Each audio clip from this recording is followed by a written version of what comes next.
Welcome, everybody, to the Sentinels of Liberty podcast. I am your host, Redbeard, and I greatly appreciate you guys and gals stopping by tonight to check out the episode. I hope it's a good episode for you. There's a number of different topics that I have planned for tonight, but before I get into that, there's just a little housekeeping that I'm planning on doing here, and it is essentially the announcement that hopefully, if everything goes well, on January 22nd, I will be having Scott Horton back on the show, where we're going to go over a variety of different topics. I'm working on making sure everything goes through with that. So as you know, Scott's been on here 2 times before. I absolutely love having Scott on. He brings a lot of nuance and levity, and he brings a lot of information to bear about a variety of different subjects. And so it's going to be great to get his opinions on a ton of different things, especially considering all the things that have precipitated since I last had him on, the new issues that have arose, the developments when it comes to things like Ukraine and so many other aspects of policy and government and all of that. So hopefully all of you guys and gals who watch this evening, come and check us out on January 22nd. It's going to be 12 o'clock Central Time. But it's going to be 1 p.m. Eastern time for Scott over there. So come check us out on January 22nd, and hopefully you get something out of that and you really, really enjoy the show. Again, I absolutely love having Scott on. He's a wealth of knowledge, and I'm just really pumped to be able to get the opportunity to have him back. So without further ado, you're probably wondering, what are the topics for tonight? Well, the topics are going to kind of go something like this. We're going to cover Epstein. We're going to cover some more on Venezuela. We're going to talk about some fraud type things in my home area of Minnesota. And we're going to end it on this crazy bureaucratic system and these politicians that really they're not serving Americans. They're finding that their time is better invested serving other people, whether that is Israel, whether that's Ukraine, whoever that might be, wherever that might be, their interests are taken somewhere else. And they feel that it is better suited for them to ignore the Americans and, their own constituency, and to essentially kind of cuck themselves out to somebody else who obviously seems to be a much higher bidder. And I say higher bidder because if you look where the money goes, a lot of people can be bought. So, but before I get too deep into that, I just want to kind of frame something, and I want to kind of paint a picture here. Look, like in the end of the day, we have this situation, and I hope that I've been able to kind of build this up over the course of the last number of episodes. And I think that there's a pretty clear and distinct pattern here that we've been able to see. It's fairly simple in the dynamic of how all this plays out.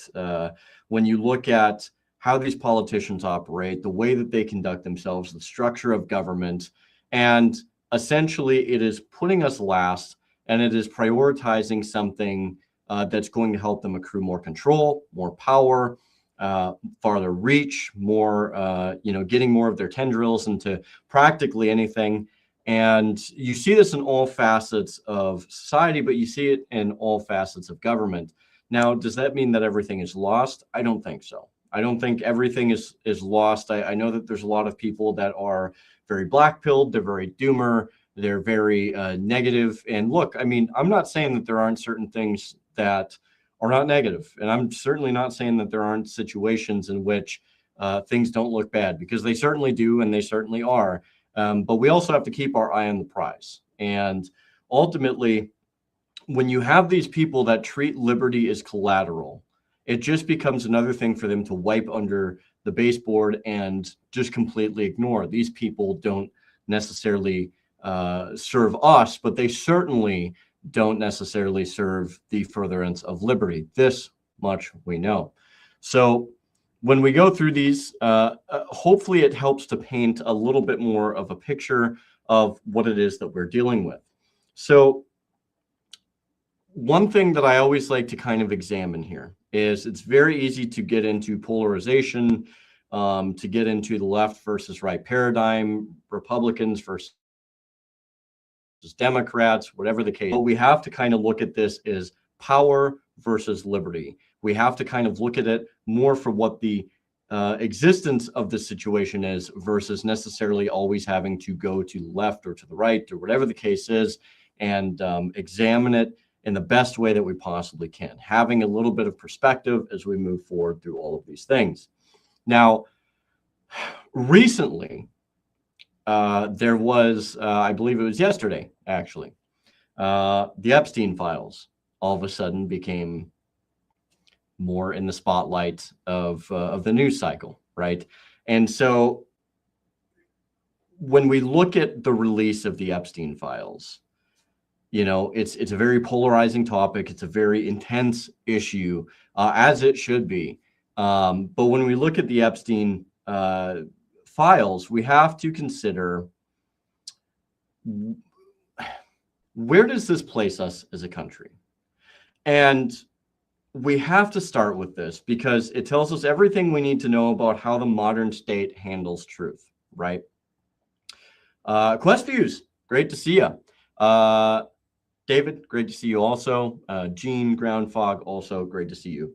So when we look at the Epstein files, right, it does kind of set a very important precedent in moving forward in how the modern state handles truth. And if you've seen any of my previous videos, you know that it does not handle it very well. Whether you've seen my previous videos on how the military and the military industrial complex covers up and sweeps under the rug, you know, results and testing and force on force, or if you've even examined some of the other things as it pertains to just the general hubris and the economy and all of that. But I think Epstein is very, very interesting in a very particular way because it is a issue that is, its very nature so reprehensible that the very notion that they would hide this, lie about this, and go forward in such a way to say, oh, you know, like this stuff doesn't exist, or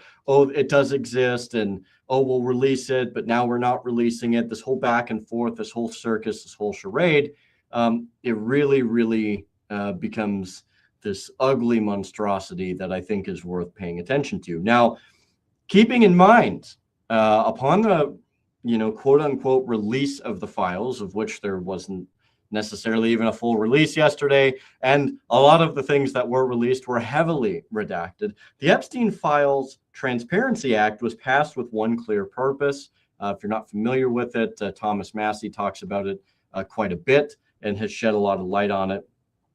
The purpose of this was to force disclosure. We're not talking about partial disclosure or curated disclosure or just trust us, bro, you know, like Bongino and Patel said quite a while ago. Just trust me. Just trust me, bro. No, it was to force full disclosure. And keeping that in mind, what we got instead were heavily redacted documents. We have delayed releases. We have missing materials and a DOJ posture that amounts to, well, we released what we felt comfortable releasing, and they make all of these different excuses. You know, it's not a realm of transparency, but it's rather this ability to control and craft a narrative that's going to be very purposeful and resourceful to them, right? Which really does evoke the idea of like, okay, but what is it you're hiding, right? And when you look at the Transparency Act, it talks about redacting, and it does mention like, okay, you know, if you're going to redact a victim's names and in certain other very, very sensitive, you know, areas, that's one thing. But to go through and redact the entirety of a document, it violates that, right? Just the same thing as it violates the partial disclosure or the partial release of these. It calls for the full release. So keeping that in mind, you know, again, the law doesn't say release when it's convenient. It didn't say release unless it's embarrassing. It said release, to release, right? Or the act, rather. And here's the most important point as it pertains to liberty. If the government can ignore a Transparency Act and or law designed specifically to prevent secrecy in a high-profile case, right? then transparency becomes optional, right? And one could make the argument that transparency is optional regardless, because who are they to have to sit and listen to us? And it's not binding, right? But just bear with me here. This isn't about salacious curiosity. It's not about a morbid curiosity, but it's about precedent. What does this spell for us down the road? And not to say that this whole situation has not been built upon precedent that's existed already, but we do have to question. We do have to put the pressure on. We can't sit back and simply just give up and ignore it because it's too hard or it's too inconvenient. This is not the way that you start to get to the crux of things, right? We have to be adamant, and we have to be fervent, and we have to be unrelenting in our pursuance of finding this truth, right? If the state can slow walk something like Epstein, if they can just make up things, if they can put up barriers, if they can do whatever, then in the end of the day, can slow walk things like corruption, slowing up corruption cases. Can slow walk war accountability, of which they already do that. They do both of those. And it can certainly slow walk surveillance abuse. And I would argue that we see this full-fledged already today. So what you're starting to see here is a very, very aggressive pattern of how they go about doing business. And it really does bring to bear the idea that we need to pour on more pressure. These people should be worried about their jobs. They should not have job security. This is not something that should be guaranteed. Every single day they walk into their offices, they should have to worry about their performance record. Full stop. And if you're not performing, then you get the boot. You get removed. You get whatever the course of action is in a given area. Full stop. And, especially when you look at, how this translates from something like an investigation over to war and to surveillance and to so many other things. And you see not only this pattern, but you see the willingness to perpetuate this pattern. Now, there's only a handful of people, a very, very small minority of people that I would argue, despite what some people might say, I would argue are at least attempting to try and be the difference. And what I found is it's oftentimes the people who don't or are not involved or don't want to get involved or can't bother to be involved that oftentimes will shoot something like that down. Like, oh, they're probably all just part of it. This person, they might not be the same, but they're part of it, But I would counter that argument with the idea of like, well, if you're not even trying, yes, you certainly have a right to your opinion, but it's not a very good one. You have to be somewhat familiar with how these things work. You have to at least kind of be willing to put yourself into that realm, get into the arena, so to speak. And then perhaps you might have a better understanding of just how difficult these things are. Nevertheless, if somebody is attempting to try and actually do the right thing in the proper course of action, that person should, until they give us a reason not to, at least get some kind of support. And Thomas Massie was spearheading this for quite some time. He was really holding the feet to the fire, along with a handful of other people, right, wrong, or indifferent, whether you agree with him or not. He was trying to get this accountability. Well, the pressure was put on, and we got what we got on Friday. I hope that we can see this pressure start to mount and we start to get a little bit more bang for the buck that we're trying to put in. But at the same time, we really, really have to try and get involved, knock down the door, metaphorically knock down the doors and start making the calls, start pouring on the pressure, because it does require us as well. We have the ability to make a change. And some people might not like to hear this, but the reality of it is Trump's ego, that's the way to the man's heart. You want to change something in this country? You want to do something that's going to potentially at least push it in the different direction? All you have to do is either appeal to his ego, or you have to damage his ego and put him in such a bad light that he has no other option than to abandon his current course of action. That's all it really takes. And I know some people might not like to hear that, but the guy is kind of that easy. He's kind of that easy. And so I think that there's a number of different ways that we can go about this, but we have to be a part of this process. You don't you don't ferment the form of change without being a part of the process, or at least trying to be a part of this process, right? So ultimately, transparency without enforcement, again, it's just branding, right? So having the willingness to pour on that pressure, we have to really pour on the pressure to get that transparency. Now, the Epstein thing, I think we're going to see for quite a while. I don't think it's going to go away. Clearly, there was outrage with the way that they handled this. I mean, if we're being completely honest, did we really expect anything different? I mean, did we really expect anything different? I think that people were hopeful that it was going to, precipitate a little bit more. But look, like, now is not the time to relent. Now is the time to pour it on. So I'm hoping as we move forward, we start to see a lot more stronger actions, and we start to see a lot more put into this, because this needs to be gotten to the bottom of. And each and every day, there is a little bit more that's eking out as time goes on. And at some point, if we continue going at this pace, if we continue trying to really force this out of them and box them into this corner, we might not get the entire truth, but we might very well get enough of the truth to the point to where there's a point of no return. And I'm here to tell you, look, I'm all for it, right?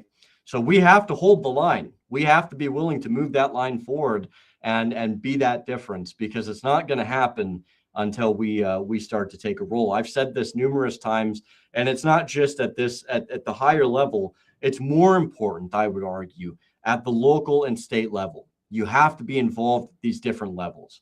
So it takes you being involved, and my hope is that we continue to see forward progress on Epstein. I do think that there has been some progress. I do think that we are getting somewhere, but sometimes that progress is slow, it's arduous, it sucks. But given what they've given us, now is the time to just pour that gas on. So,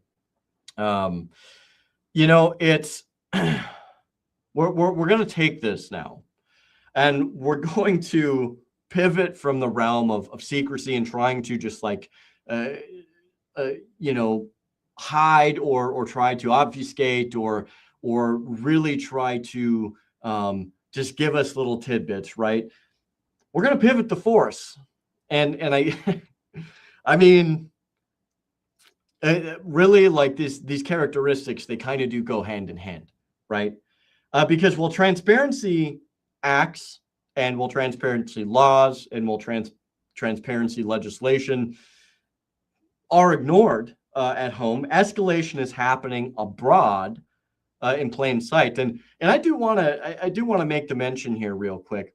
I do find it very ironic how Trump always continues to say it's the most transparent administration in the world. You've never seen it so transparent, but yet we can't get the truth on so many things. I'm not buying the transparency here, and especially when it comes to the next conversation, which is regarding Venezuela, right?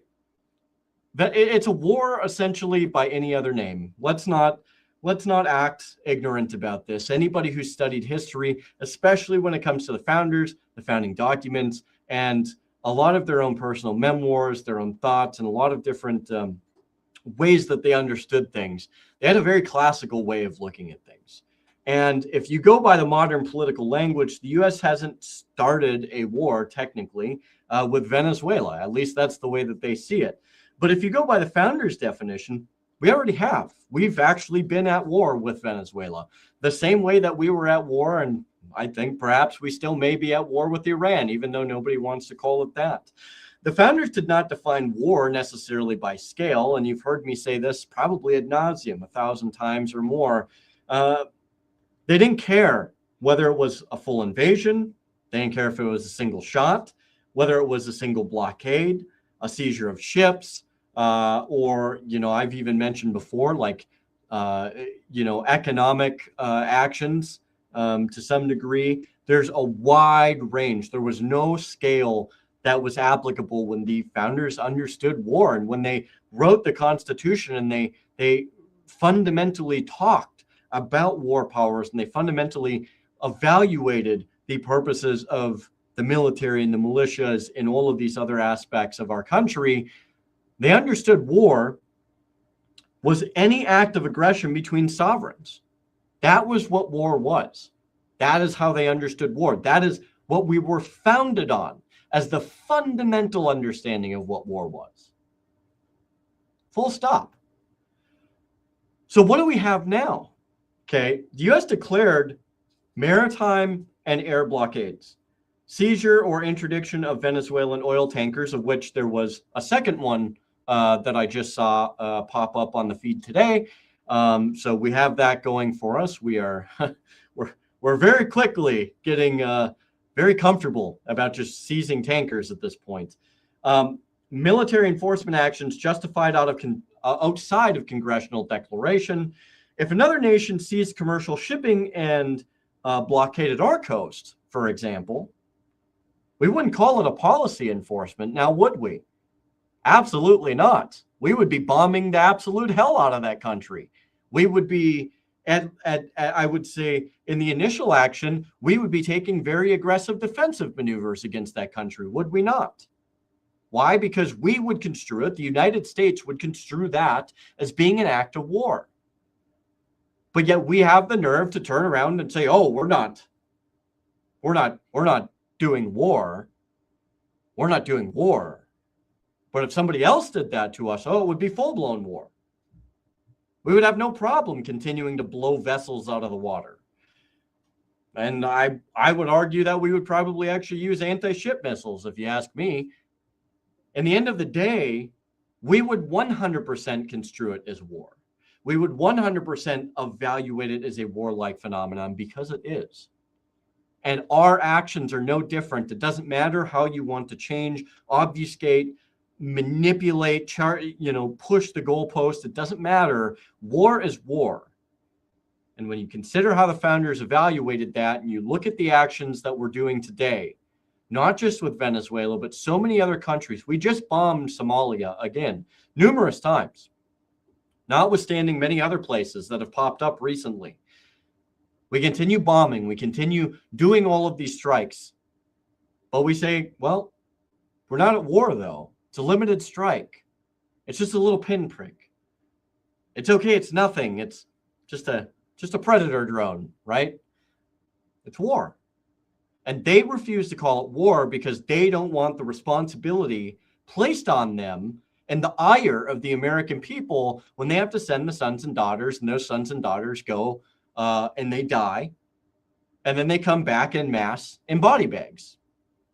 Because you'll have a bunch of people that are not going to be very happy about that. And when you have to respond to that, when you have to be responsible for that, that might hurt your opportunity to get into Raytheon or Northrop Grumman or some of these other companies, right?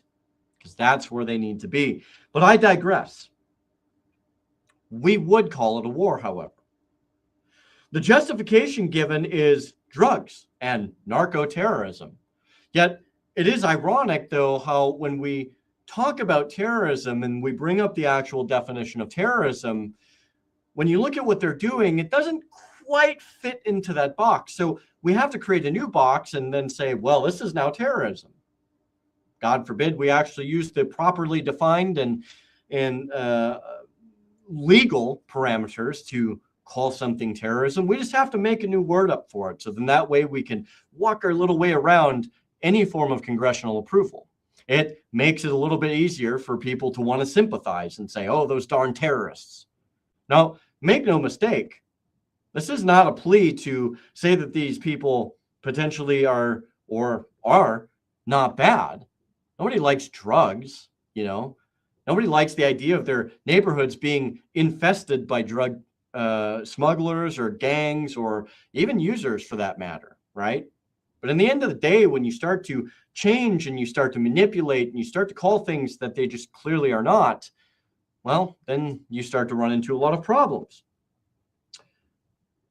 We have to be honest here.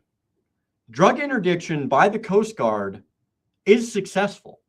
And they don't have to go out of their way to have to blow up every single vessel that they see. They do a great job. If you look at some of the reports that they put out and you look at the success rate and you look at the capable people that are part of the U.S. Coast Guard, they do a pretty doggone good job. And when they're not out there, busting drug traffickers or human traffickers, I don't know, they are the guys that come after you if you get stuck in a hurricane, right? So they're a good multi-role organization, and they can actually work within the confines of the Constitution, right? They have the ability to do that, and they have been doing that, I would argue, in many ways. Now, are they perfect? No, I'm sure there's certain things that could be changed or adapted, but overall, they do a pretty good job. So if that's the case, and it's already legal, and it already works, then why do we have to blow boats out of the water?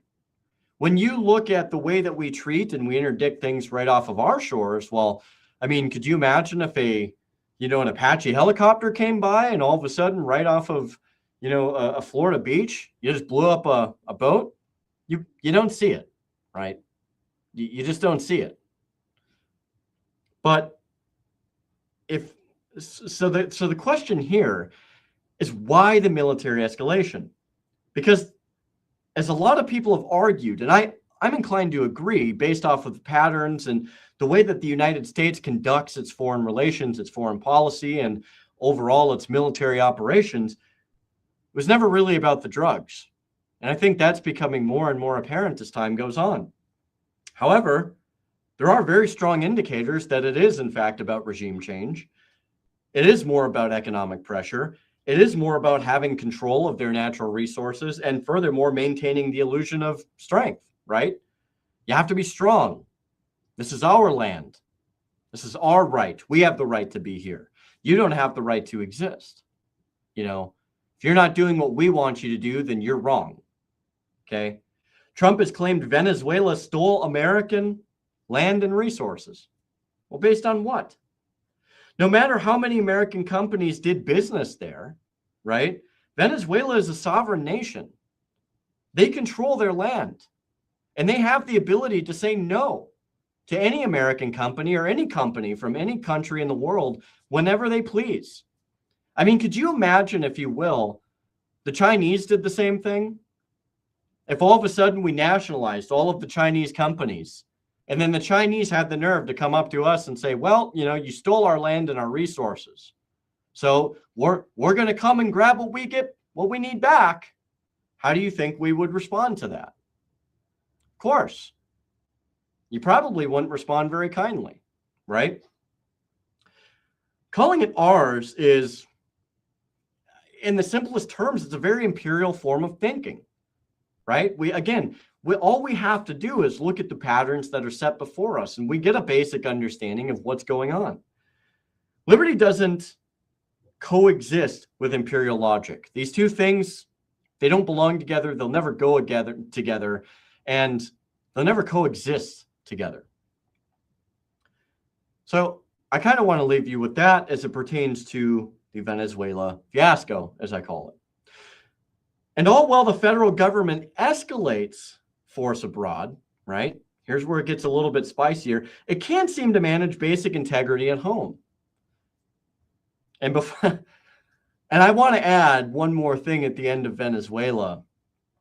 I wish I could remember who it is that made the quote, but I always thought it was a very good quote. But if we can't even stop drugs, and I'm paraphrasing here, but if we can't even stop drugs going in and out of our federal prisons and weapons and all of these other things, what makes you think that we're going to completely stop the flow of drugs across our borders? It's not going to happen. You're ignoring the root causes. You're not even trying to help the people that are on drugs. You're not trying to help the people that are addicted. And granted, some people may never want to find that help. And I would argue that that is something you want to do. You have to want to do it, right? But if you're not even trying to address that problem and get at the root cause of how the demand is fueled here, then you're not even going to slow it at all. Matter of fact, the more that the demand rises, despite the body count, You know, it's not, you look at this situation and they're going to keep bringing it in. They're going to find different avenues of approach. They're going to find different methods, and they'll pay off the right Border Patrol agents. They'll pay off the right senators. And might I remind you that the CIA and many other agencies were fully complicit in the assistance and the maintenance and the propping up of cartels and various regimes down in Central and South America that were funneling a bunch of these drugs in. This is a well-known, established point of history, right? There is factual information that not only suggests, but it points to these things happening. So if we're not willing to go after the root cause, we're not really serious about the problem. If we're not willing to go after the people inside our country, the bureaucrats, the agents, the corrupted individuals, we're not really serious about taking care of the issue. It's not enough to want to go abroad and bomb another country and make the claims that they're narco-terrorists. Well, who's letting them in? I would argue that there's probably some people within Trump's administration that have been there for several administrations that have made sweetheart deals with these cartels that still allow them a port of entry because they're on the good side, right? So you make up your mind, you decide for yourself, you figure out where it is you lie on that. And until we can have an honest conversation about that, we're never going to fix the problem. And it's the same thing with immigration when it comes to illegal aliens, but that's another conversation for down the road. Looking more at the problems that we face at home, here in particular in Minnesota, and if you know anything about me, you know, it's kind of where I'm based out of, right? Minnesota offers a perfect domestic parallel, along with probably California and several other states. But Minnesota in particular is what we're talking about. What we're not seeing is a single incident, but a pattern of fraud exposure across state programs, audits, and prosecutions. And as a matter of fact, there is an organization here which is, I think, either integrated or working with Minnesota DHS that has received allegedly some threats from the governor's office and people adjacent to the governor for their whistleblowers and the people working in there due to their fervent pursuance of the fraud situation, right? Look, it's not necessarily about personal guilt, but, and I do believe that individuals that are a part of this definitely need to be held account. That's just the, the basic expectation. It is about governance failure. We've had weak oversight here. We've had poor controls. We've had reactive enforcement and accountability only after exposure. Look, there's a lot of people that are complicit in this, right? The money has gone so many other ways. I believe one of the programs here in Minnesota was supposed to help with lunches, like school lunches, right? I believe that's what it was.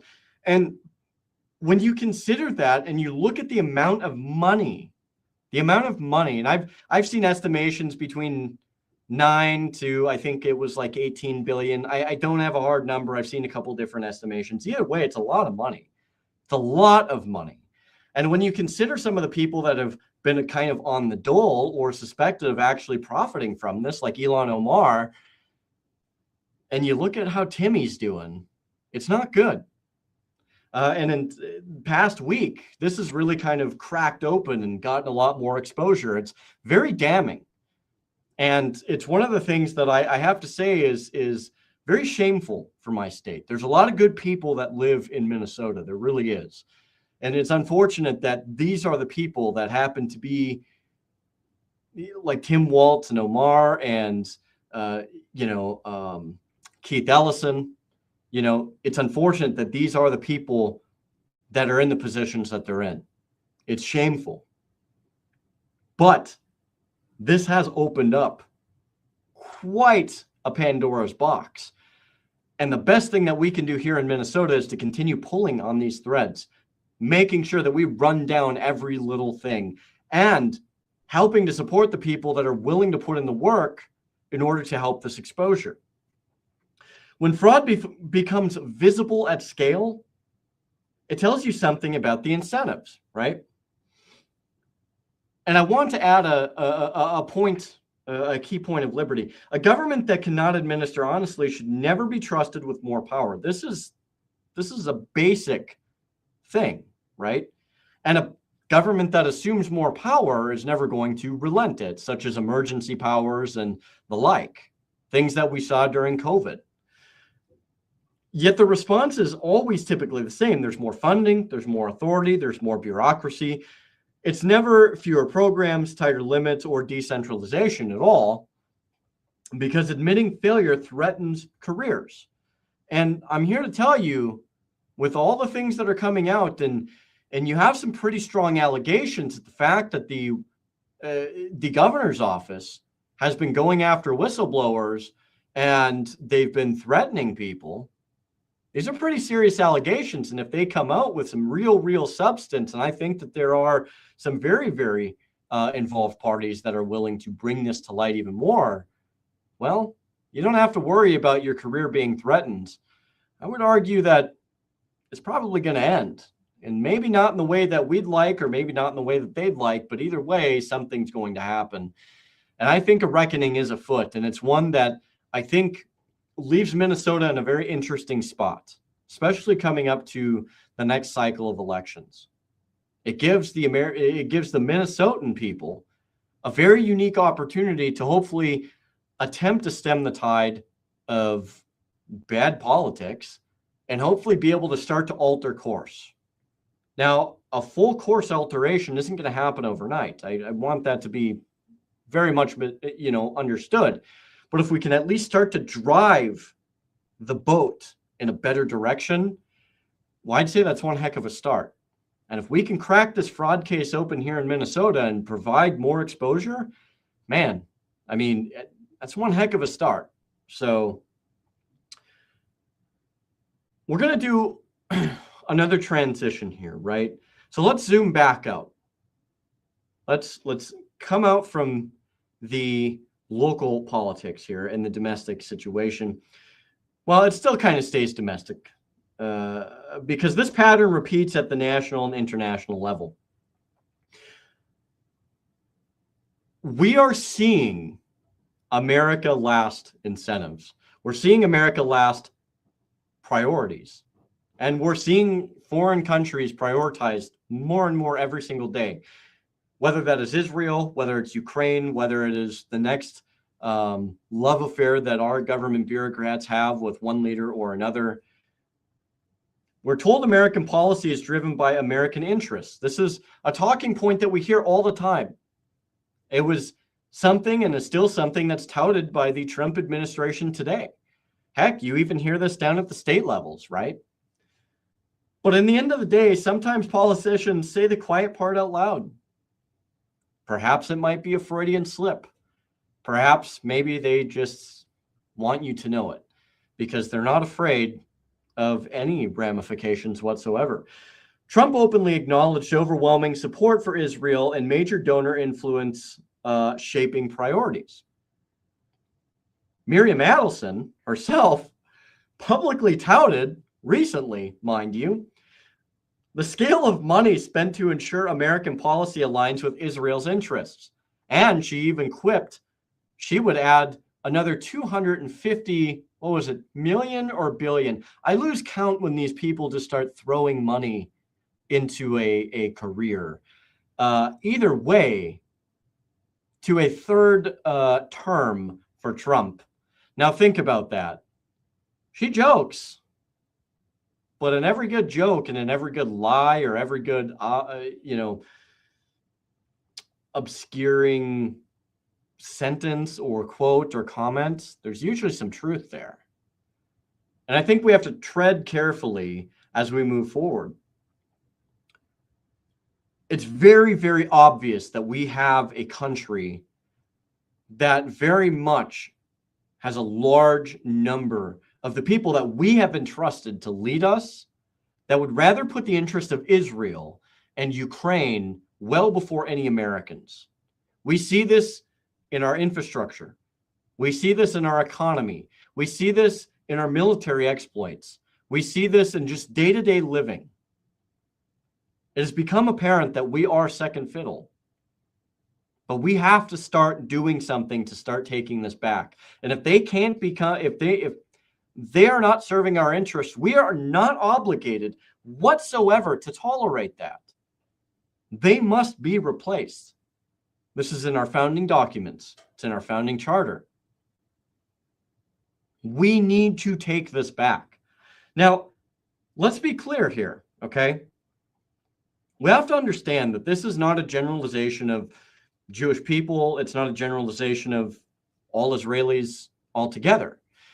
Though, when you look at some of the support that Netanyahu has and some of the support he doesn't have, and you look at how some of that support carries over to the United States in particular, even the people that don't necessarily agree with things, say, like Gaza, that live in Israel, they don't disagree because they don't like it necessarily. They disagree because perhaps it's not going fast enough or whatever the case is. There's a multitude of information out there, but I also do my best to not try and generalize overall, because I do believe that people should be held as individuals, responsible for their actions and for the things that they do. That means each and every senator, each and every House member, each and every person from the very top down. And ultimately, I believe that if they're not working to serve our interests, and they would much rather further the interests of Israel, Ukraine, or whatever their next honeypot is, then to be fair, you could almost put Taiwan in that at this juncture. Then we have to find a course of action. But I'm not condemning an entire group of people.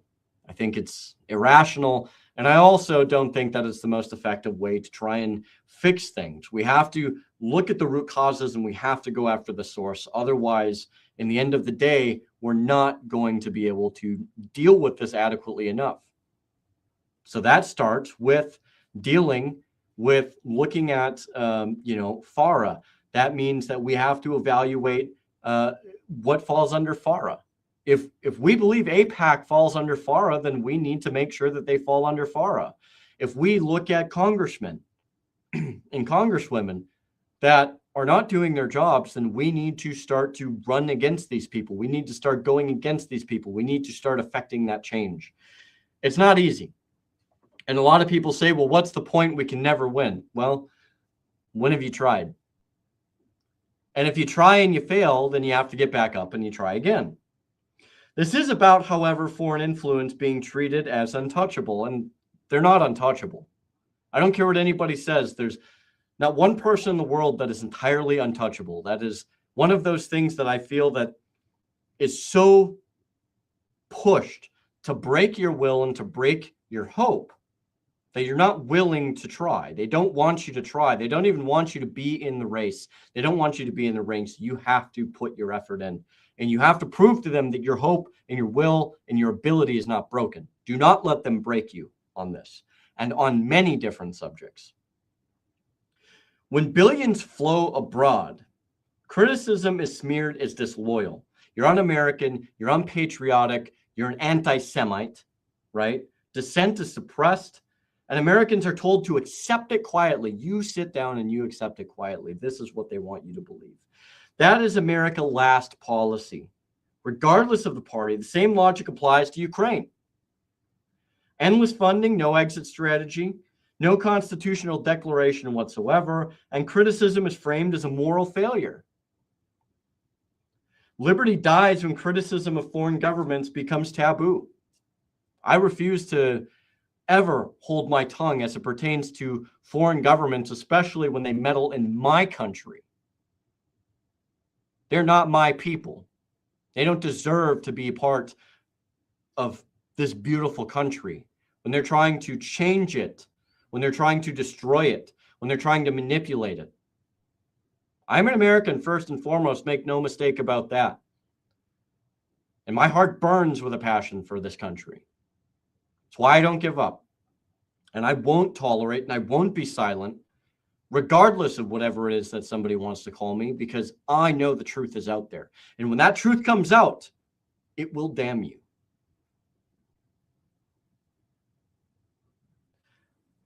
So what ties Epstein, Venezuela, Minnesota, and foreign influence together? Well, one could argue that Epstein and foreign influence are very tied together. Well, we've talked about this before. The sunk cost state. Once power invests money, reputation, force, ideology, it can't stop, right? You get so far in that you're just like, we can't stop now. God forbid we stop now. We got too much invested.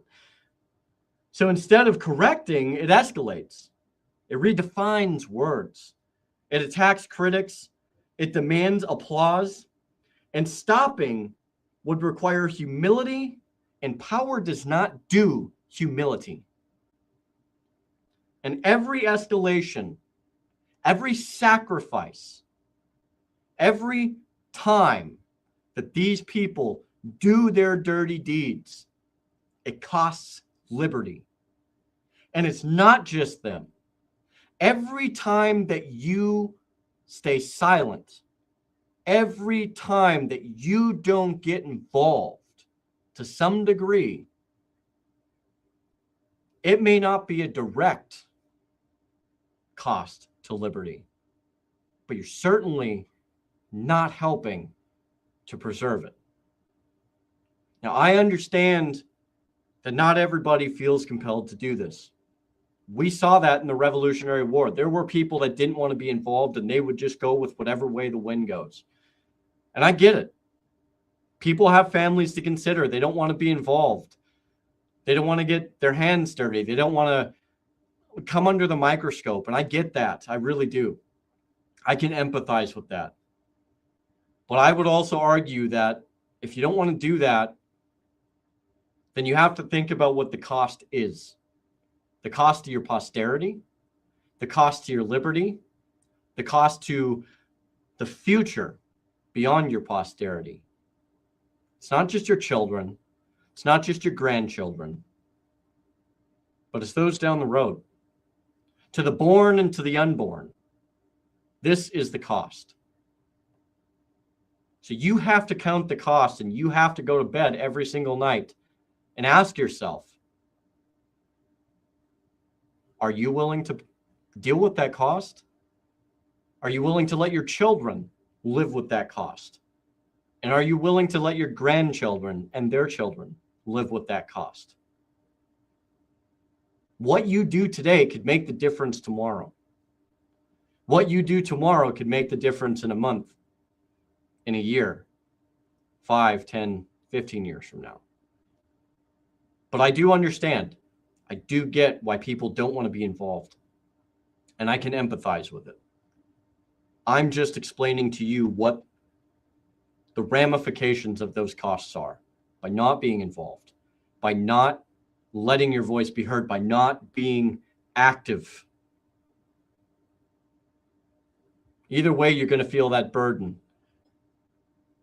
And I would argue that we can either carry that burden as much on our terms as we possibly can, or it's going to be on someone else's terms. There is no middle ground for that. So with that being said, we're going to step into a liberty check here.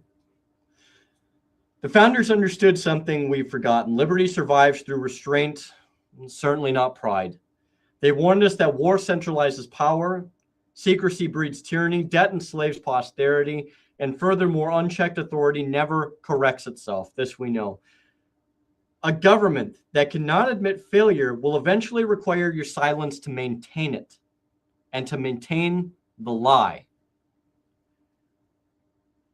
Liberty survives only where truth is allowed to interrupt power, where men are willing to stand for what is right and what is just. This is how liberty survives. That being said, I appreciate every single one of you for stopping by the Sentinels of Liberty podcast this evening. Thank you for your support. This has been the Sentinels of Liberty episode on secrecy, power, and the sunk cost state.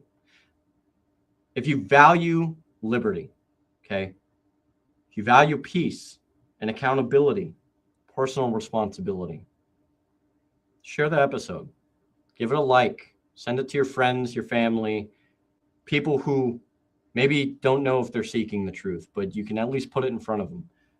They're seeking a little bit of hope or something on maybe that I'm not even mentioning here. Put it out there. Leave a comment down below. Let me know what you think. I love to engage with you guys whenever I can, and I do my best to try and do that. Because silence and inactivity, it's how this stuff becomes normal. It's how it becomes every day. So thank you so much. I'm going to take just a moment here just to go through some comments, and I'll hit you with the outro music here in just a moment. So it looks like late. Gene, even if you were late, man, I appreciate it. Always good to have you here. How come we can feed every person in prison but not let a kid eat because his lunch bill is not paid? It's bull that school kids go hungry and everyone in prison gets 3 hot meals a day. Well, you know, it's one of those situations to where it's never easy necessarily to explain, right? Because when you look at both of them, they're both government programs. So you have to ask yourself, where's the root cause in the failure in that program? I would argue that it's the fact that government has any control over the school system whatsoever. I would argue that if you were willing and able to allow the free market to determine the types of schools we have, there's a very good possibility more children would be likely fed than unfed. Because whenever you allow something to prosper or work on its merits in the free market, we don't subsidize failure in a free market. That's not allowed. But when something does succeed, it's typically going to be the best version, or at least as close to the best version as you can. But we have to get back to a true free market first.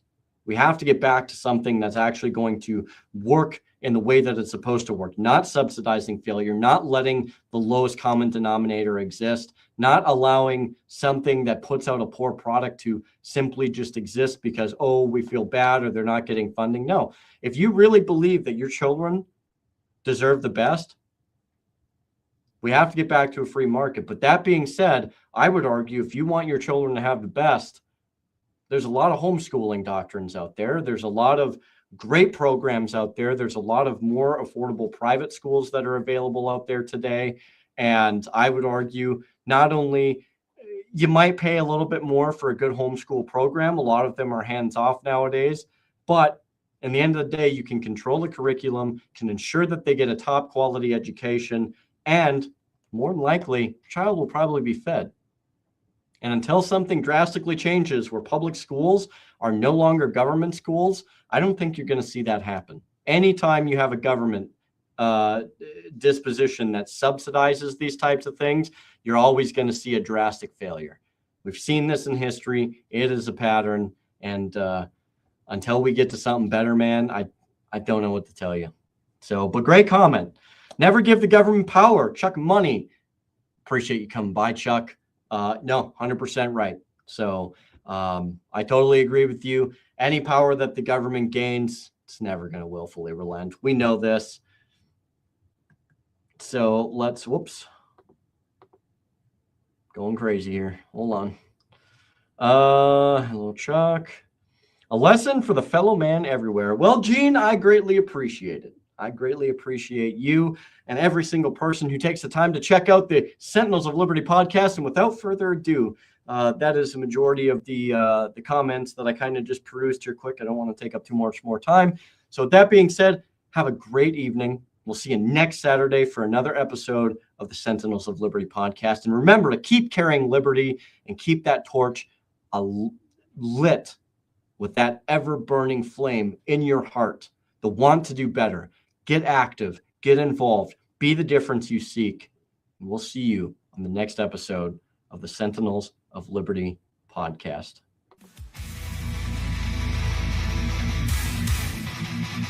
Steel-clad fist! rise in the dark.